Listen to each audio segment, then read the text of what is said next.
Եթերում ABC Newsroom-ն է, ես Աննա Սարգսյանն եմ, բարի երեկո հարգելի հետևորդներ, կարևոր լուրերը նախ համառոտ։ Գյուղացու բերքը քաղաքականության պատանդ, ծիրանից կարտոֆիլ, ինչու է Ռուսաստանը հերթով փակում հայկական մթերքի ճանապարհը։ Վարդերի հեղափոխությունից Թավշյա հեղափոխություն, Փաշինյան Սաակաշվիլի, պատահական նմանություն է, թե քաղաքական նույն բանաձևն է գործում։ Խաչ, վախ, սուրճ, ընտրարշավի քաղաքական տեխնոլոգիաները, ընտրողին համոզում են, թե ծրագրավորում։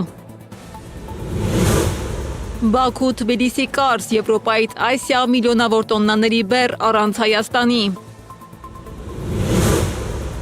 Բախում ուղիղ եթերում, ինչով ավարտվեց 4-ժամյա հեռուստաբանավեճը։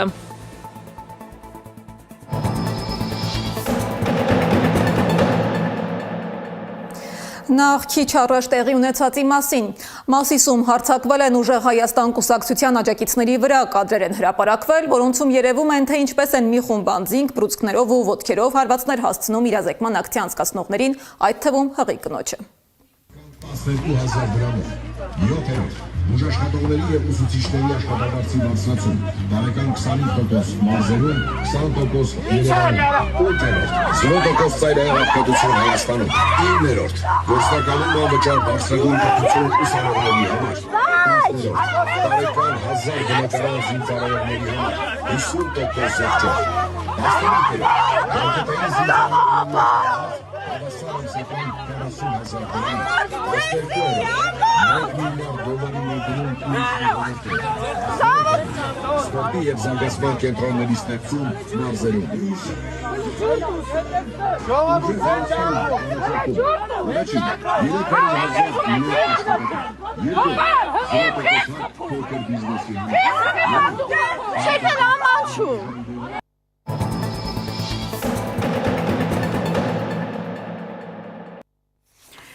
Ռոսել Խոզնաձորը հունիսի 3-ից սահմանափակում է Հայաստանից կորիզավոր մշակաբույսերի պտուղների, սմբուկի, կարտոֆիլի և ջրերի ներմուծումը։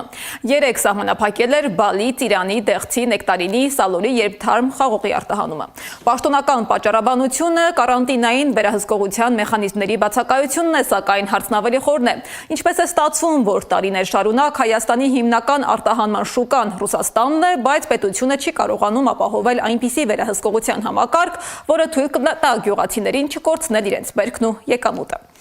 Մասնագետները հիշեցնում են, գուցե խնդիրն այն է, որ 2019 թվականին լուծարվեց գյուղատնտեսության նախարարությունը և ոլորտի կառավարումը փոխանցվեց էկոնոմիկայի նախարարությանը, խոստանալով ավելի արդյունավետ համակարգ։ Սակայն այսօր գյուղատնտեսական արտադրանքի արտահանման շուրջ ծագած հերթական ճգնաժամը նորից բարձրացնում է նույն հարցը, գուցե ոլորտը մնացել է առանց իրական պատասխանատուի։ Իսկ ամենակարևոր հարցը գուցե քաղաքական է, սա ընդամենը տեխնիկական խնդիր է, թե արդեն քաղաքական։ Դե եթե լճանակը թողենք ծառերի վրա, ոչ էլ կհավաքենք, թող դառնա չամիչ։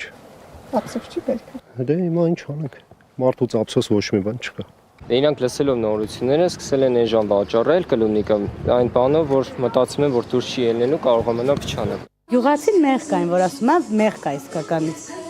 Չեն կարող դուրս անեն իրանց ապրանքը, որ մի 2 կոպեկ փող աշխատեն։ Եթե Ռուսաստան չի այդմ այդ մեծ ջերմոցատերերը, այդ է խնդիրը։ Բայց ինքն լճացման է։ Դա բա ինչ անում։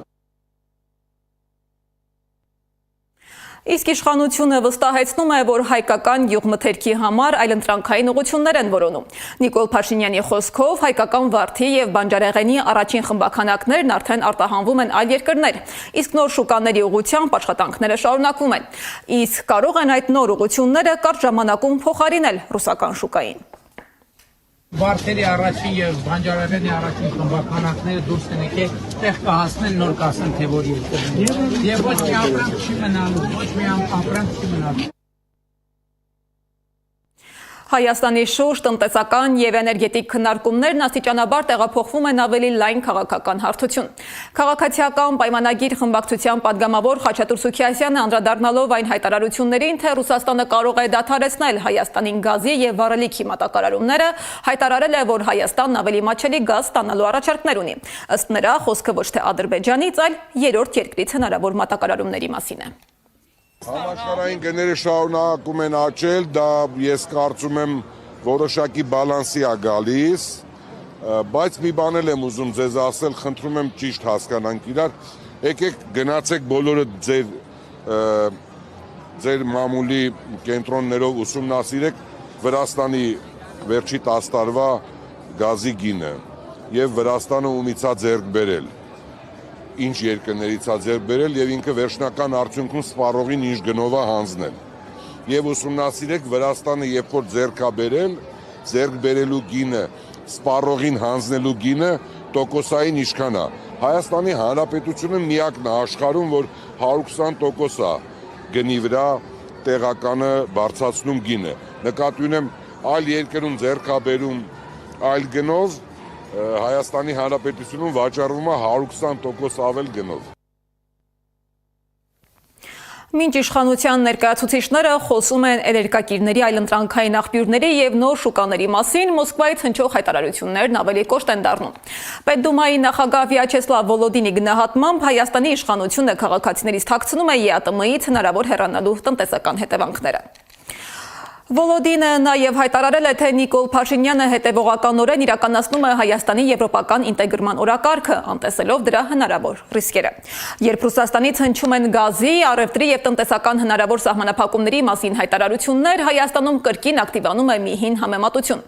20 տարի առաջ Վրաստանը հայտարարում էր եվրոպական ընտրության, ռուսական ազդեցությունից դուրս գալու եւ նոր քաղաքական կուրսի մասին։ Դրան հաջորդեցին հարաբերությունների կտրուկ սրումը Մոսկվայի հետ, տնտեսական ճնշումները, պատերազմը ու տարածքային կորուստները։ Այսօր, երբ Երևանը նույնպես խոսում է արտաքին քաղաքական նոր ուղղությունների մասին, քաղաքագետների մի մասը փորձում է զուգահեռներ անցկացնել երկու երկրների միջև։ Հայաստանն արդյոք կանգնած է այն ճանապարհի վրա, որով տարիներ առաջ անցավ Վրաստանը, որքանով են իրական Փաշինյանի եւ Սաակաշվիլիի քաղաքական հետագծերի միջև զուգահեռները։ Անահիտ Սարգսյանն է պատմում։ Հեղափոխություն, իշխանություն, պատերազմ, պարտություն, Ռուսաստանի Դաշնության հետ կապերի վատ հարացում եւ ձգտում դեպի արևմուտք։ Փաշինյանի եւ Սաակաշվիլիի հետագծերի նմանությունն է։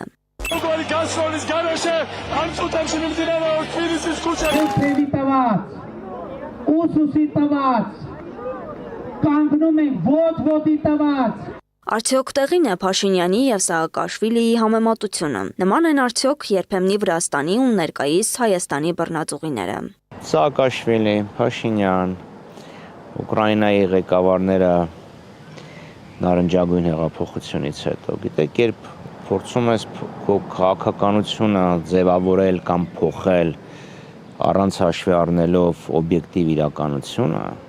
միշտ առաջանում են խնդիրներ։ Սաակաշվիլիի օրոք Վրաստանի կոշտ հակառուսական կուրսը ավարտվեց 2008 թվականի պատերազմով եւ տարածքային ծանր կորուստներով։ Քննադատներն այսօր հարց են բարձրացնում. արդյոք Հայաստանը չի շարժվում նույն վտանգավոր տրամաբանությամբ։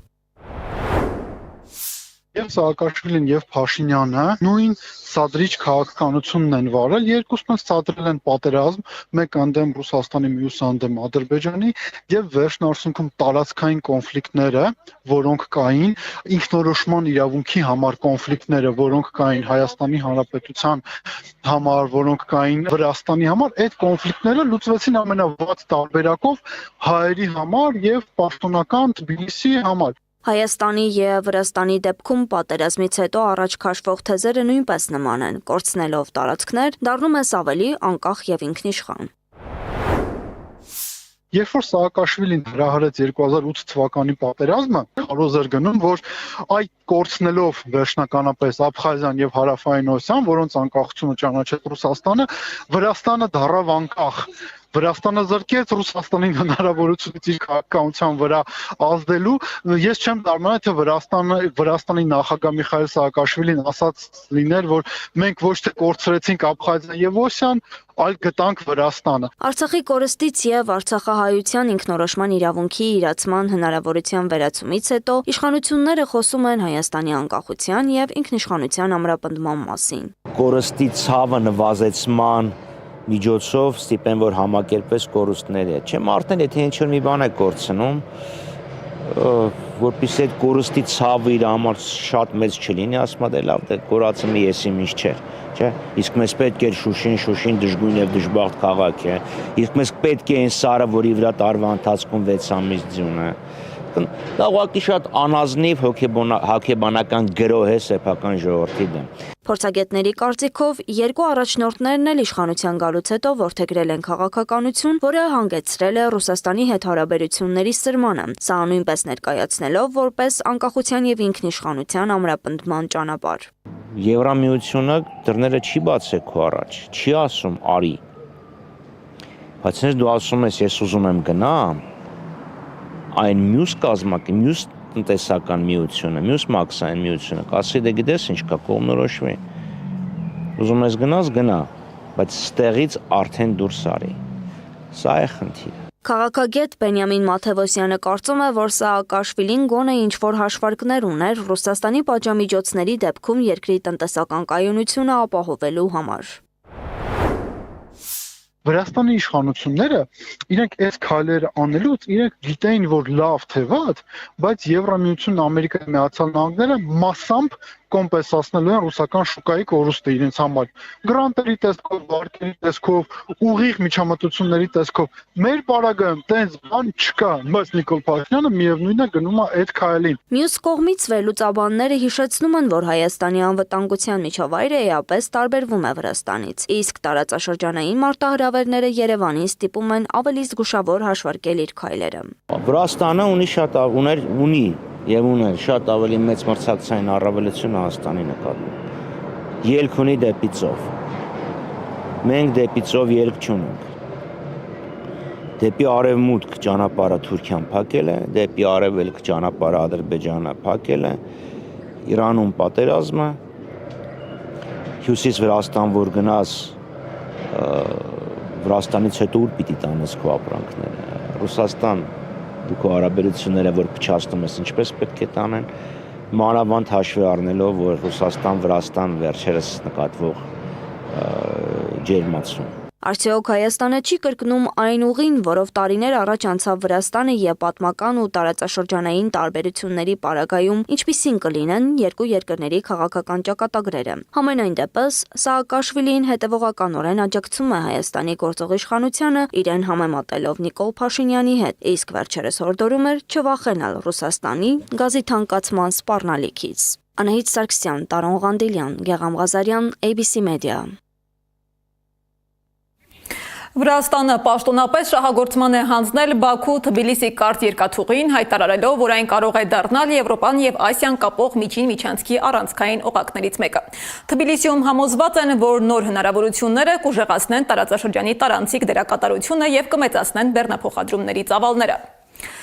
Սակայն այս ֆոնին կրկին առաջ է գալիս մի հարց, որը տարիներ շարունակ քննարկվում է նաև Հայաստանում։ Երբ տարածաշրջանում ձևավորվում են նոր լոգիստիկ երթուղիներ եւ առևտրային միջանցքներ, ինչտեղ է զբաղեցնում Հայաստանը այդ քարտեզում եւ կարողանում է արդյոք մրցակցել իր հարևանների հետ։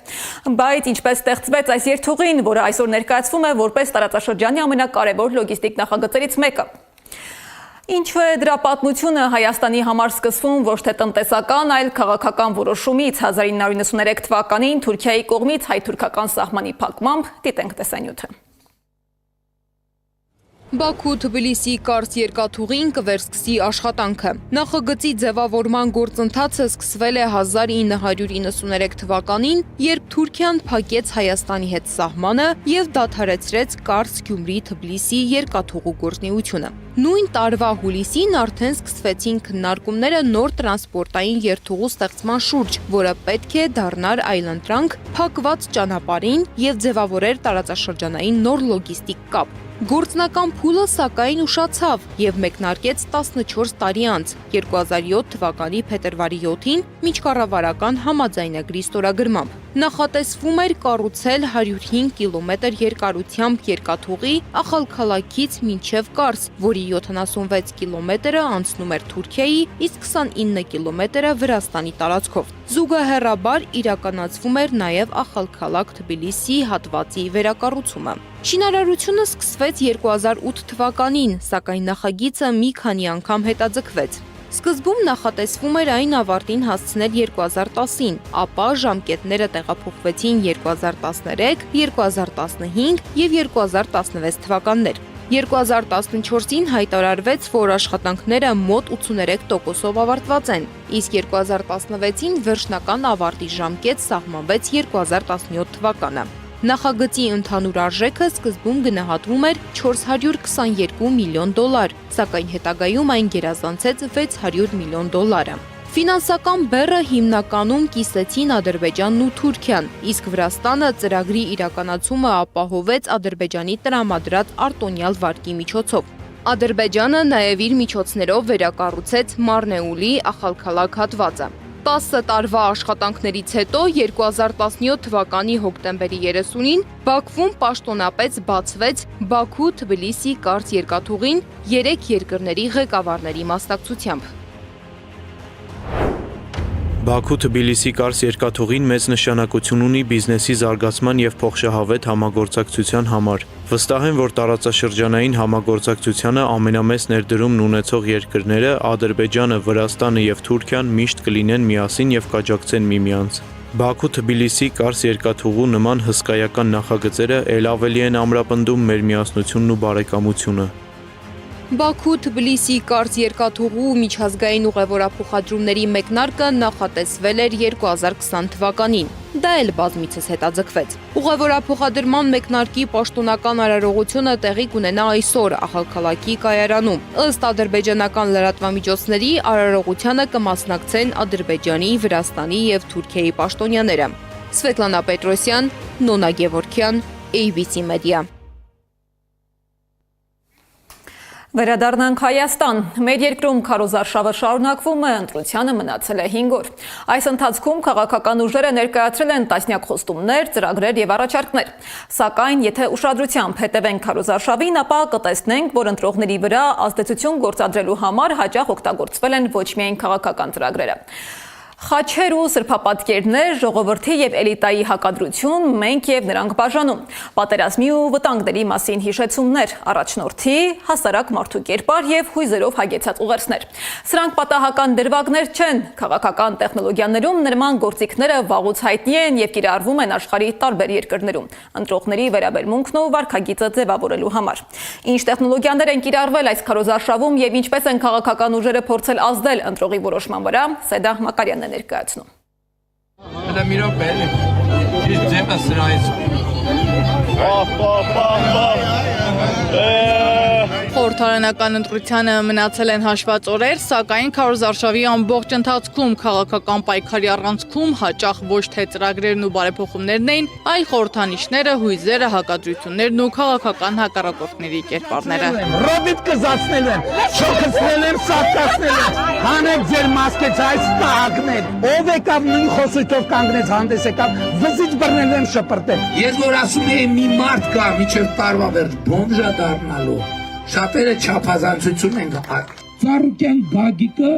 արապ բռնել այն որ աշխարհ քաղաքական վերլուծություններ անում։ Ինչ անում, դա քույչ խելքի բանն է ինգեր։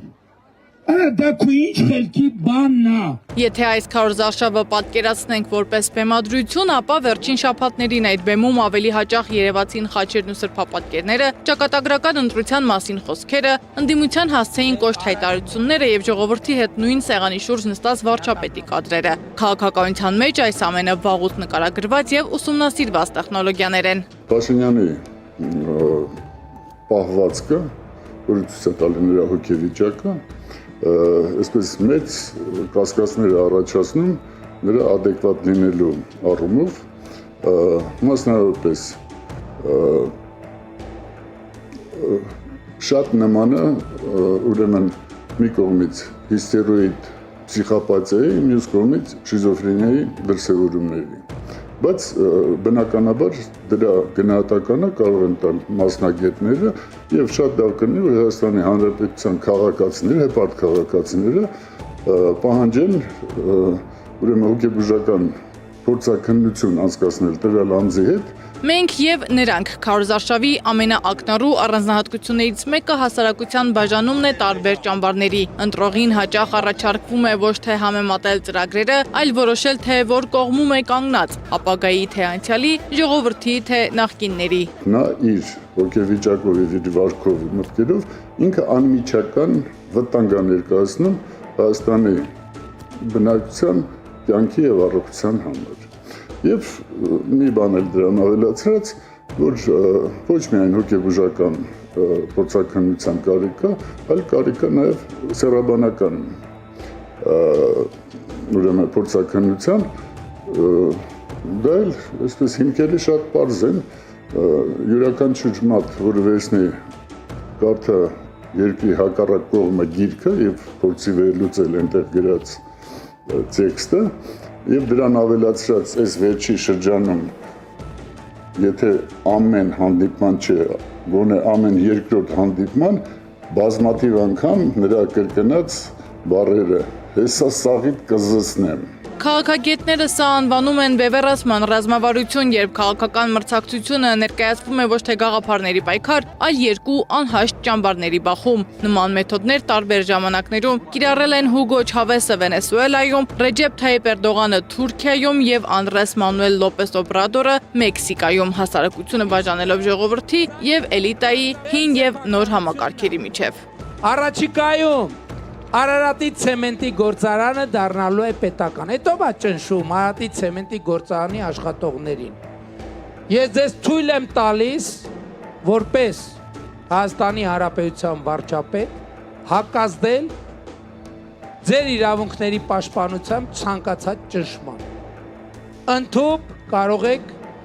Ընդհանուր կարող եք հրապարակային ակցիաներ անել, ես ձեզ երաշխավորում եմ։ Բայց այս քարոզարշավում միայն բևեռացնելու գործիքը չի կիրառվել։ Վախը քաղաքական տեխնոլոգիաների ամենահզոր ռեսուրսներից մեկն է։ Երբ օրակարգում անընդհատ շրջանառվում են պատերազմի, անկայունության, արտաքին սպառնալիքների կամ նախկինների վերադարձի թեմաները, ընտրողը սկսում է ընտրություն կատարել ոչ միայն հույսի, այլ նաև վախի ազդեցության տակ։ Քաղաքական հաղորդակցության մեջ սա հայտնի է որպես վախի միջոցով մոբիլիզացում, երբ հասարակությանը մշտապես հիշեցվում է վտանգի մասին, նրան քաղաքականորեն համախմբելու նպատակով։ Այս մեթոդը կիրառել են Միացյալ Նահանգների նախագահ Դոնալդ Թրամփը, Իսրայելի վարչապետ Բենյամին Նեթանյահուն եւ բազմաթիվ այլ առաջնորդներ։ Այսօր 2026 թիվն է եւ ես որպես Հայաստանի Հանրապետության վարչապետ կանգնած եմ ձեր առաջ եւ դա նաեւ այս պողպատի մանդատի գործունեության շնորհիվ։ Քարոզարշավի ընթացքում հաճախակի դարձան նաև կրոնական խորհրդանիշները։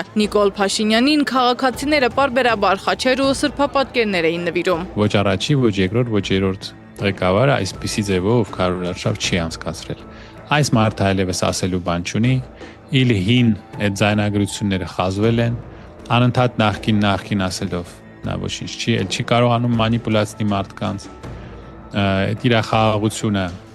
դա էլ չի աշխատում, նա փորձում է մարդկանց համոզել, որ լինելու խաղաղություն, բայց մարդիկ տեսնում են, թե նա ինչպես ամեն ինչ հանձնեց։ Մասնագետների գնահատմամբ սա ընտրողի արժեքային համակարգին մոտենալու ամենահին քաղաքական մեթոդներից մեկն է։ Երբ քաղաքական գործիչը հայտնվում է կրոնական խորհրդանիշների կողքին, ուղերձը հաճախ կրոնականից ավելի քաղաքական է լինում։ Դա հնարավորություն է տալիս կապ հաստատել ընտրողների այն խմբերի հետ, որոնց համար հավատքն ու ազգային ինքնությունը կարևոր դեր ունեն։ Նման պատկերներ իրենց քաղաքական գործունեության ընթացքում օգտագործել են Վիկտոր Օրբանը Հունգարիայում, Նարենդրա Մոդրին Հնդկաստանում եւ Ռեջեփ Թայիփ Էրդողանը Թուրքիայում։ Նա փորձում է մարդկանց վախեցնել,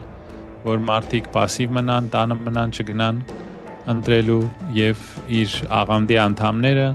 որոնք ցուցակներով բերվելու են այդ իրենց ավտոբուսներով, ինչպես դա արվեց Գյումրիում,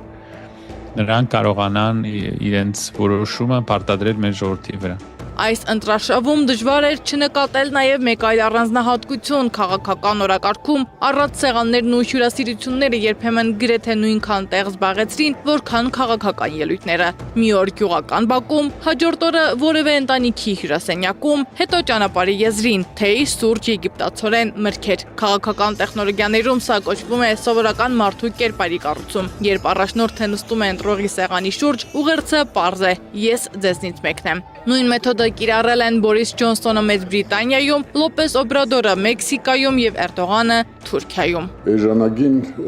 այդ շոուները արդեն ժողովուրդն էլ հոգնել է այդ բառերը լսելուց, պերաշկի ուտելով բանով,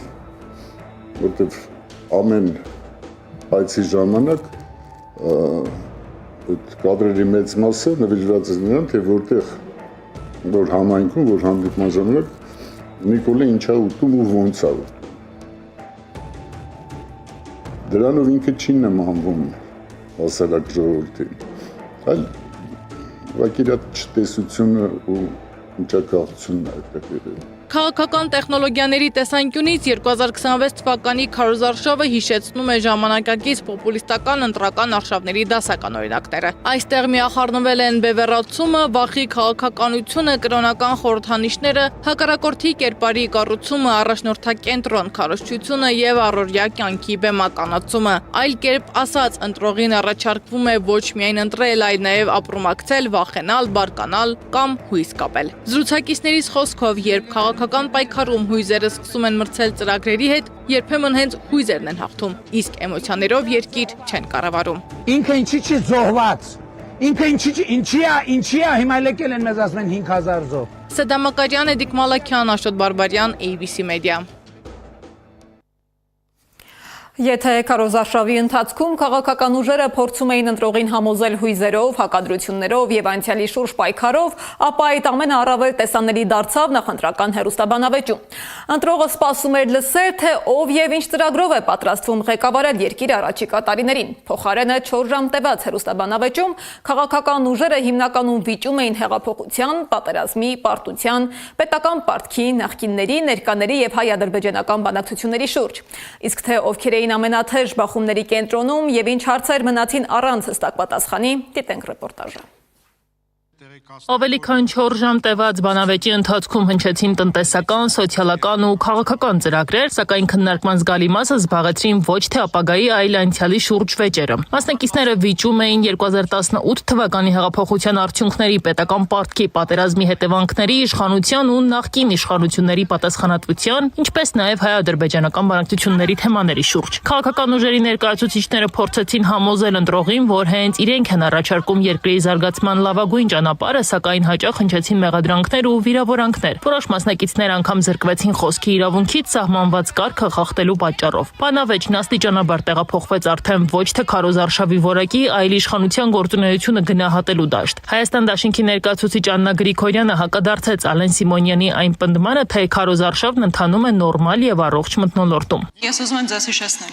որ մի տղամարդ ԿՊ կուսակցության պաստառը պոկելու համար նրա նկատմամբ հարուցվել է քրեական գործ, հետո վերջինս հայտնվել է հոգեբուժարանում եւ այնուհետեւ ինքնասպանություն է գործել։ Ի պատասխան Հանրապետություն կուսակցության ներկայացուցիչ Անի Խաչատրյանը հիշեցրեց նախկին իշխանությունների տարիները եւ մի շարք մեղադրանքներ հնչեցրեց ընդդիմության հասցեին։ Քոչարյանի ժամանակ ացիկի կասյանսա եղել մարտի 1, հոկտեմբերի 27։ Չէ, բայց զուգահեռ այն խոսում ոչ մեկի չենք լսում։ Մի րոպե։ Դուք ձենները կտրեք։ Կոռեկտ արտահայտվեք, կոռեկտ։ Հաջորդ փորձը ես կանեմ արդեն։ Քննարկման հաջորդ առանցքը դարձավ 2018 թվականից հետո Հայաստանի անցած ճանապարհի գնահատականը։ Հայ ազգային կոնգրեսի ներկայացուցիչ Արամ Մանուկյանը գործընկերներին առաջարկեց չխոսել ու հարց չուղղել Ալեն Սիմոնյանին։ Գործընկերներից խնդրում եմ գայթակղությանը չտրվել եւ հարց չտալ Ալեն Մալեն, հարց մի տվեք իրանց։ Դուք դրանով իշխանությանը հարց մի տվեք։ Սա դառնում է իշխանության ասուլիսը։ Նիկոլ Փաշինյանի երբեմնի նախկին թիմակից Գևորգ Գորգիսյանի գնահատմամբ հեղափոխությունից հետո հին բարքերին փոխարինելու եկան նոր դեմքով հին բարքերը։ Այսինքն մենք ունենք հին օլիգարխներ, հիմա ունենք նոր օլիգարխներ, ունենք հին թալանչիներ, հիմա ունենք նոր թալանչիներ, եւ այս ամենը բացարձակ հեռու է ժողովրդավարական ազատական արժեքներից, որի դավանողն ենք մենք։ Լարվածությունը նոր թափ ստացավ, երբ Արամ Մանուկյանը խոսեց պետական պարտքի աճի մասին, նշելով, որ 2018 թվականին Հայաստանի արտաքին պարտքը մոտ 7 միլիարդ դոլար էր, իսկ այսօր արդեն կրկնակիից ավելի է։ Դիտարկումը դժգոհություն առաջացրեց Ալեն Սիմոնյանի մոտ եւ կողմերը փոխադարձ մեղադրանքների անցան։ Մի ընդհատեք խնդրում եմ, չէ, ես կարող եմ ընդհատել, որովհետեւ իմ ժամանակն է, ձեր իշխանության վերջին չէ։ Ասեք ձեր իշխանության քննարկման ժամանակը։ Ձեր իշխանության վերջին ինչ էր, պարոն Վերջին նախադասություն կարող եմ ավարտել։ Խնդրեմ, պարոն Մանուկյան, ես հարգանքով եմ մոտենում ձեզ եւ կոչ եմ անում դուք մնացած մասնակիցներին հարգանքով մոտենալ։ Ուրիշ կերպ չեք էլ կարող մոտենալ։ Այս մթնոլորտում Ալեն Սիմոնյանը կրկնեց նաև Նիկոլ Փաշինյանի հայտնի թեզերից մեկը, թե Լևոն Տեր-Պետրոսյանն ամենահայտնի դաշնակցականն է, մինչդեռ Արամ Մանուկյանը խոսում էր Հայաստանի առջև ծառացած անվտանգային խնդիրների եւ կրճատված սահմանների մասին։ Ձեր կերպարը սրա մեջ է, ձեր կերպարը նայեք։ Սա Հայաստանի, սա իրական Հայաստանն է։ Սա Հայաստանի ցեց ընկած քարտեզն է։ 230 փակող դպրոցներ։ Շատ լավ, պարոն, երկխոսություն չվերացեք։ Ինչի չճանաչեցիք Լեռնային Ղարաբաղը։ Պարոն, Հայաստանը երկխոսություն չճանաչեցիք Լեռնային Ղարաբաղը։ Այս տարեք ձեր պատից կտրեք ու ասեք։ Չճանաչեցիք Լեռնային Ղարաբաղը։ Տիկնագեր Վարնակ, վերջ, մի րոպե, ներողություն։ Չէ, զուգահեռ եք խոսում։ Լարված խոսակցությունից հետո Արման Աբովյանը զրկվեց խոսքի իրավունքից։ Քիչ անց նույն ճակատագրին արժանացավ նաև Դավիթ Անանյանը կրկին Հմայակ Հովհաննիսյանի հետ վիճաբանության ընթացքում սահմանված կանոնները խախտելու համար։ Բանավեճի ընթացքում պարբերաբար վերադառնում էին նաև Հայաստանի նորագույն պատմության ամենացավոտ թեմաներից մի քանիսը։ Հանրապետություն կուսակցության ներկայացուցիչ Անի Խաչատրյանը կրկին անդրադարձավ հոկտեմբերի 27-ի ահաբեկչությանը, ինչին ի պատասխան Աննա Գրիգորյանը կոչ արեց հնարավորինս կոռեկտ ձևակերպումներ օգտագործել։ Տիկին Խաչատրյան, կոալիցիոն գործընկերը այստեղ կանգնած է։ 8 տարի իշխանության են, բայց հարցերը հնչեցրեք։ 8 տարի չեք հարցում, այդ հոկտեմբերի 27-ը ինչ եղավ։ Այսինքն ես ունեմ իշխանություն բացահայտելու եւ չեմ արել։ Այո, կարելի է հարցը հղել Աննայի, բայց վստահաբար Վարդապետյան։ Արամ Մանուկյանը հրապարակեց Ալեն Սիմոնյանի ավելի վաղ տված հարցազրույցներից մեկից մի հատված, ինչից հետո բանավեճը նորից լարվեց։ Աղդամ իմ հայրենիքն է, բառացի եմ արտագրել։ Դա ինտերվյու չէ։ Հանգիստ եւ փողզիջման մասին խոսք գնալ չի կարող, փողզիջում բառը ընդհանրապես պետք է անվի մեր խոսակցական։ Մեր դժբախտությունները սկսվել է գիտեք երբ 19 թվականին այս մարտիկ մերժեցին երանախագահության 3 գերտերությունների առաջարկը։ Իսկ ամենասուր հակասությունները ծագեցին հայ-ադրբեջանական բանակցությունների այսպես կոչված արևմտյան Ադրբեջանի թեմայի շուրջ։ Իշխանության ներկայացուցիչ ընդդիմադիր գործչին մեղադրում էր ռուսամետության համար ու հետաքրքրվում ռուսական լրատվական գործակալությունում աշխատելու համար, ինչքան աշխատավարձ է ստանում, սակայն հարցի պատասխանը կամ չէր հետաքրքրում, կամ չէր լսում։ Գագիկ Շարուկյանը, բայց ասացիք, պարոն Սիմոնյան։ Ես դեմ ռուսերենի մի անցեք, մեկա կթարգմանեմ։ Էդի ալոն ռուսերեն չի։ Խորանամ ես։ Լավ, պարոն Աբովյան, ըստեղության ժամանակ չկա։ Խնդրեմ։ Պարոն Ղազարյան, ձեր ձայն չեն տվել լրություն։ Տիկին Խաչատրյան։ Աննա Գրիգորյանն էլ իշխանության ներկայացուցչին հարց ուղեց. կա արդյոք մի պահանջ, որը Բաքուն ներկայացրել է եւ Երևանը չի կատարել։ Ալեն Սիմոնյանը չհամաձայնեց այդ ձևակերպման հետ, սակայն հարցն արդեն դարձել էր բանավեճի առանցքային թեմաներից մեկը, քանի որ ակամայից կարծես խոստովանություն հնչեց։ Բոլոր պահանջները իրականացրել եք։ Հենց իմա համարացության փոփոխությունը իր պահանջով չեք։ Ասում եք արել եք, մի հատ ասեմ, Գորիս Կապան ճանապարհը, Կապան Ճակատեն ճանապարհը։ Դա մեր պահանջն է, դա մեր այո, մեր պահանջն է, ճանապարհ անցնելը մեր պահանջն է։ Լսեք, ճանապարհ անցնել չի, դա սահման վերհանել է։ 4 ժամ տևած բանավեճից հետո ընտրողը լսեց ամեն ինչ դավաճանության, նախկինների, ներկաների, պարտության, պարտքի, ռուսամետության ու ադրբեջանցիների վերադարձի մասին։ Միայն թե այդ ամբողջ աղմուկի մեջ երբեմն դժվար էր հասկանալ, թե ով ինչ ծրագրով է պատրաստվում ղեկավարել երկիրը առաջիկա տարիներին։ Իսկ թե ինչ հետևություններ արեց ընտրողն այս բանավեճից, պարզ կլինի հունիսի 7-ին ընտրատեղամասում։ Քաղաքական դաշտում լարվածությունը չի սահմանափակվում միայն քարոզարշավով ու բանավեճերով։ Վերջին օրերին իրավապահ համակարգը մի շարք գործողություններ է իրականացնում, որոնք անմիջականորեն առնչվում են տարբեր քաղաքական ուժերի ներկայացուցիչների եւ նրանց շրջապատի հետ։ Նախ ձերբակալել են ուժեղ Հայաստան կուսակցության աջակից մեր ձևով ազգային արժեքների պաշտպանության ՀԿ-ի հիմնադիր եւ գործադիր մարմնի ղեկավար Ալիկ Ալեքսանյանին։ Ըստ քննչական կոմիտեի բացահայտել են բազմաթիվ անձանց նյութապես շահագրգռելու եւ առանձնապես խոշոր չափի փողերի լվացման դեպք։ Նախաքննական մարմինը կդիմի դատարան նրա նկատմամբ կալանք կիրառելու միջնորդությամբ։ Խուզարկել են Հայաստան դաշինքի գրասենյակները, մասնավորապես աշտարակում պատգամավոր Իշխան Սաղաթելյանը հայտնել է, որ հակակոռուպցիոն կոմիտեն խուզարկել է նաև ՀՅԴ Գերագույն մարմնի նախագահ պատգամավոր Աշոտ Սիմոնյանի բնակարանը։ Ընդհանրապես պետք է արձանագրել, որ այս շարքի իշխանությունը նման քայլերով եւ մեթոդներով ցանկանում է սահմանափակել եւ կազմալուծել ընդդիմադիր քաղաքական ուժերի նախընտրական շտաբների գործունեությունը, սրանով փորձում են ազդեցություն ունենալ մեր աջակիցների, համակիրների, ընտրողների վրա, որը չի ստացվելու։ Նիկոլ Փաշինյան, դու եւ քեզ սպասարկող իրավական համակարգը վաղուց արդեն կանխատեսելի է եւ ճղճին եւ նման քայլերով ու մեթոդներով որևէ արդյունքի չեք հասնելու։ Եվ երկրորդ արձանագրումը, որ ակնհայտ այս իշխանությունը լավ հասկանում է իշխանությունը կորցնելու վտանգը եւ այս քայլերն ու գործողությունները պայմանավորված են այդ վախերով։ Կոչ եմ անում միջազգային դիտորդներին նկատել այս ամեն ինչը, տեսնել եւ համապատասխան գնահատական հնչեցնել, հակառակ դեպքում այսքան երկար կույր ձևանալ պարզապես հնարավոր չէ։ Արդեն 3 օրը իրավապահները ինտենսիվ խուզարկում են արցախցի Մհեր Միրզոյանի հարազատների վարձակալած բնակարանները։ Ըստ փաստաբան Ռոման Երիցյանի, խուզարկությունների ընթացքում արգրավել են հեռախոսներ, բերման են ենթարկել մի քանի անձանց։ Քննչական գործողությունների պատճառը դիմակավորված անձանց մասնակցությամբ Նիկոլ Փաշինյանին ուղղված հայտնի տեսաուղերձն է։ Չնայած այն հանգամանքին, որ տեսանյութում խոսող անձի աչքերի գույնն ակնհայտորեն տարբերվում է Մհեր Միրզոյանի աչքերի գույնից, իսկ վերջինս արդեն ավելի քան 3 տարի բնակվում է Ռուսաստանի Դաշնությունում, իրավապահների ինտենսիվ գործողությունները շարունակվում են։ Մհեր Միրզոյանի նկատմամբ հայտարարվել է հետախուզում։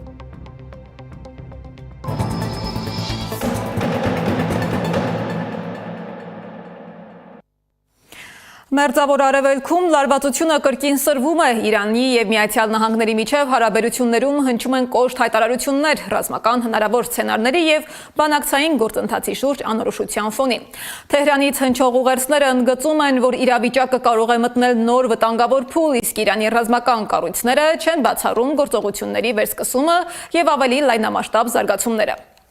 Միաժամանակ Վաշինգտոնում հայտարարում են, որ բանակցային գործընթացի դադարեցումը դեռ չի նշանակում ռազմական սրացման անմիջական պատրաստություն, սակայն Միացյալ Նահանգները շարունակում է պահպանել ճնշման քաղաքականությունը Իրանի նկատմամբ։ Միջազգային վերլուծաբանների գնահատմամբ կողմերի հայտարարությունների կոշտացումը ցույց է տալիս, որ տարածաշրջանում իրավիճակը մնում է անկայուն եւ արագ փոփոխվող։ Այժմ լրահոսն այսքանն է, շարունակեք հետևել մեր հրապարակումներին ABC լուրերի հաջորդ թողարկումը ժամը 21-ին է։ Հաջողություն։